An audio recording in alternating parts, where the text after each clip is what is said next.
שלום חברים, מפגש מספר 3, המקום הנכון. איזה כיף שאתם איתנו, והיום אנחנו הולכים לדבר על נושא חשוב. דנה, תעזרי לי, מה אנחנו הולכים לדבר היום? היום אביתר אנחנו נדבר על מה עושים שילדים לא מקשיבים. שאלה חשובה, כל כך חשובה שיש לי סיפור.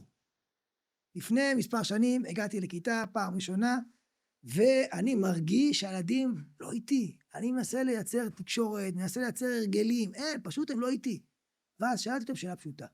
אמרתי להם, ילדים, כשהמורה מדבר איתכם, מה אתם אמורים לעשות? אז הראשון מרים את היד, המורה, לשתוק. השני אומר לו, לא, לא, לא, לסתום את הפה. השלישי אומר לו, לא, לכתוב. כשהמורה מדבר, כותבים. הרביעי אומר, לא, לא להפריע. אנחנו אומרים לא להפריע. הסתכלתי עליהם, אמרתי להם, מה, לא נכון המורה? אמרתי להם, כשהמורה מדבר, אתם צריכים פשוט להתרכז ולהקשיב. זה גם מה שקורה כשאתם מדברים איתי. כשאתם פונים אליי, התפקיד שלי הוא להתרכז ולהקשיב לכם. אני חושב שזו הנקודה הראשונה שאנחנו שואלים, למה ילדים לא מקשיבים? שזה איזשהו חוסר הבנה ראשוני בקשר, איך אנחנו אמורים להתנהל, מה אנחנו אמורים לעשות, וצריך לעבוד על זה. מה גורם לכיתה להפריע? לזלזל בנוכחות המורה ולעשות מה שבא להם. שאלה שנוכחת, מתמודדים את היום-יום, ואני חושב שיש 5 גורמים, למה כיתה היא לא שקטה. והגורם הראשון, אני קורא לו נחש בכיתה. אז כמובן, אם עכשיו היה נחש בכיתה, לכל מורה איש בר דעת, היה מבין שהגיוני שהכיתה לא תהיה מפוקסת, והם יצאו מהקשב. זה מובן, זה ברור.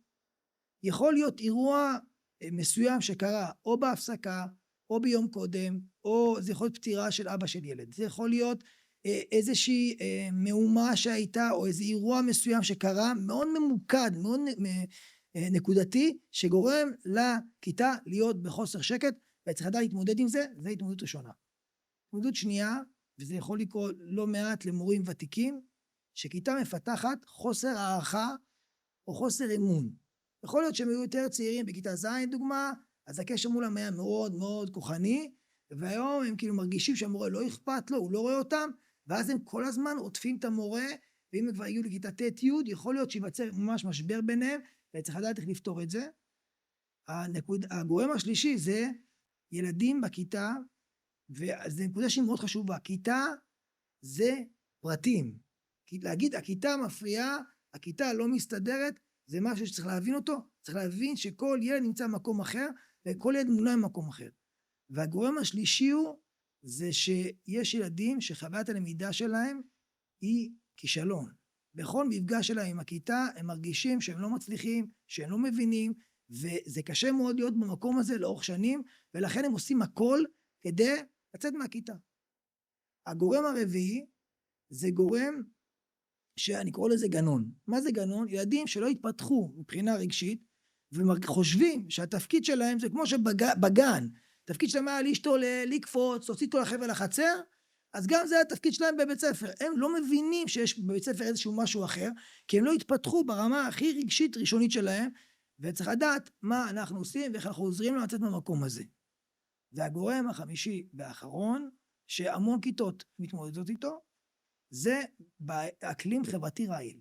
שיש בעיה חברתית קשה בתוך הכיתה, וכל הזמן יש עקיצות, כל הזמן יש כללות, כל הזמן יש הקנטות, כל הזמן יש חרמות, כל אווירה כזאת שגורמת לכולם פשוט לא להיות פנויים ללמידה.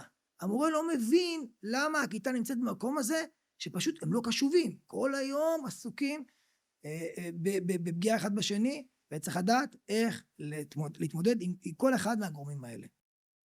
מה עושים עם זה שלמורה אין שליטה? הילדים פשוט לא סופרים אותו. קודם כל, זו חוויה סובייקטיבית. חשוב לזכור את זה, שזו חוויה סובייקטיבית, וזה משהו שאפשר לעבוד עליו. זה נראה לי מאוד מוזר, שפתאום באמצע החיים, מורה מגלה פתאום שהוא לא שייך, שלא רואים אותו, שלא סופרים אותו.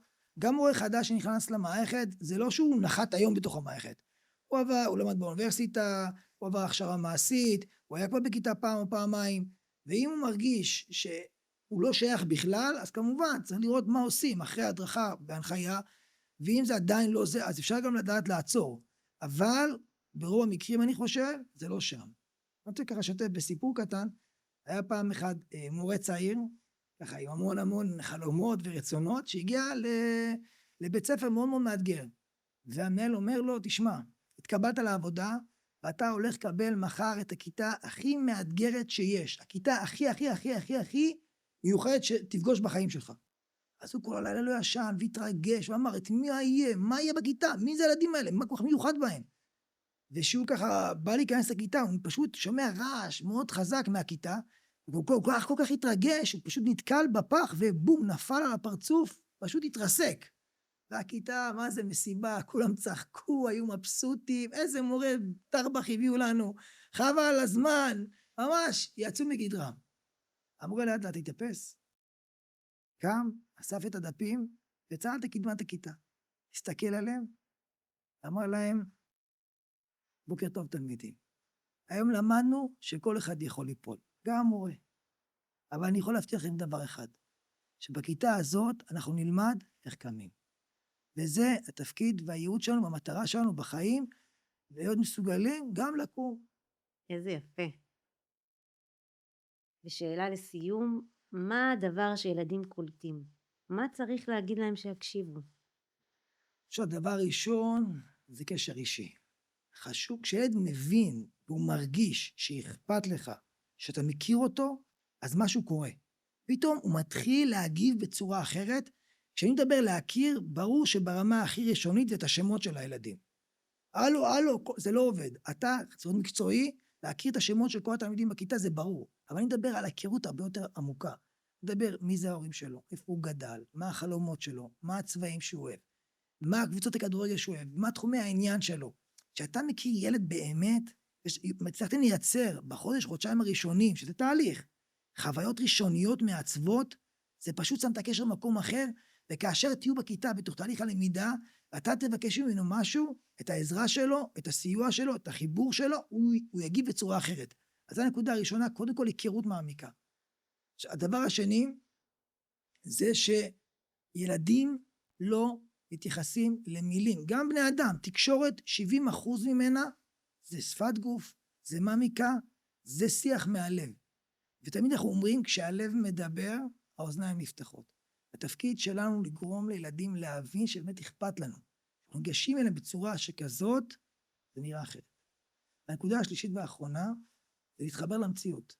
לא פעם ולא פעמיים, ילדים מגיעים מבחוץ, אל תוך הכיתה, אל תוך נקרא לזה תיבת נוח, המון המון רעש חיצוני, התמודדויות, אתגרים, יש המון המון המון כאב בחוץ שילדים מתמודדים איתו, וכשהם נכנסים לכיתה קשה לייצר את החיבור המיידי הזה.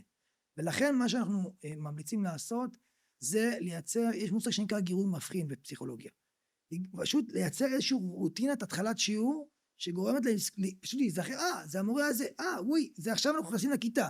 זה יכול להיות הקראת שמות מאוד מצחיקה, זה יכול להיות התעניינות מסוימת ושאלת תשובה לכל ילד, זה יכול להיות איזשהו משחקון קטן שעושים על ההתחלה, ויוצרים איזשהו חיבור אחר, זה בסופו של דבר בידיים שלנו. מורים יצירתיים יודעים להגיע לילדים בדרכים מאוד מאוד מיוחדות, אז חברים, אנחנו ככה מסכמים את המפגש השלישי שלנו, המקום הנכון, איזה כיף שהייתם איתנו, אנחנו מזמינים אתכם, כמובן להעיר, לשתף ולדבר איתנו פה בהערות, אנחנו מודים לכם על ההקשבה, תודה רבה, ניפגש במפגש הבא.